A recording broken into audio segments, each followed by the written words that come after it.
let's talk about the actions that you're going to need to take and the level of consistency you're going to need in order to build this business. So one of the main things I need you to know from the beginning is that there is so many opportunities in front of you, and you have the capability to build a great business. And a great business is a business in your eyes and your goals, right? That means whatever goal that you set for yourself to accomplish within this business, that's a great enough business for you. Don't let other people's successes and their goals and their sights sort of change what makes sense for you. At the end of the day, this is your life, this is your business. Whether you're trying to get it to $1 million plus, whether you're trying to get it to $10,000 a month, no goal is irrelevant. It's up to you to decide what makes the most sense for you. But regardless of the goal, one of the things that's going to be very important for you to recognize is that there's going to be a lot of actions that you're going to need to take to get better and to grow,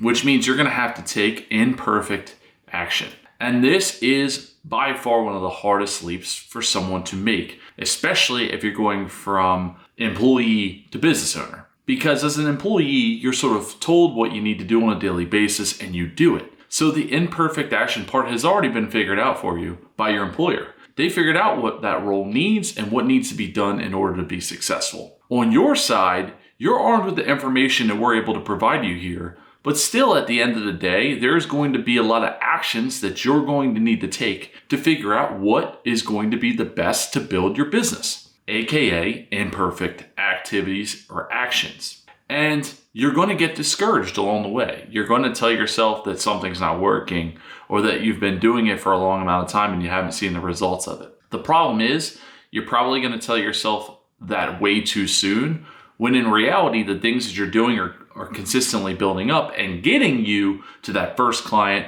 or the first 10 clients, whatever it may be. You just need to keep doing it.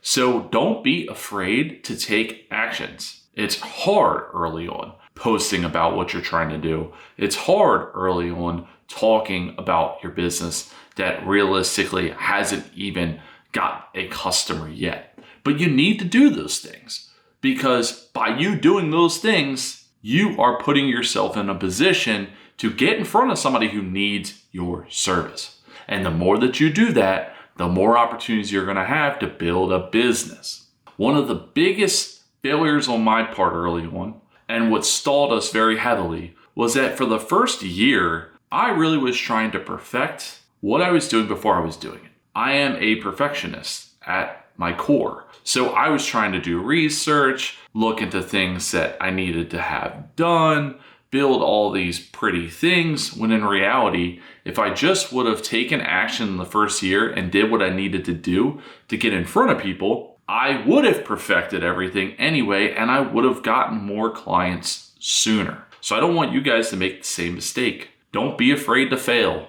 Take action. Those failures, worst case scenario, are going to teach you something that's going to help you get your first customer or more customers for your business. But if you're not willing to take action, or you're afraid to do so, you're never going to move. You're going to stay stagnant, because you're not going to fail, which means you're not going to learn, and you're not going to put yourself out there enough for people to know that you even exist. So please don't make the same mistakes that I did for those first few months and in that first year. Be a person who's willing to put themselves out there, put your business out there, and do it in multiple ways to test and find exactly what works best for you to grow.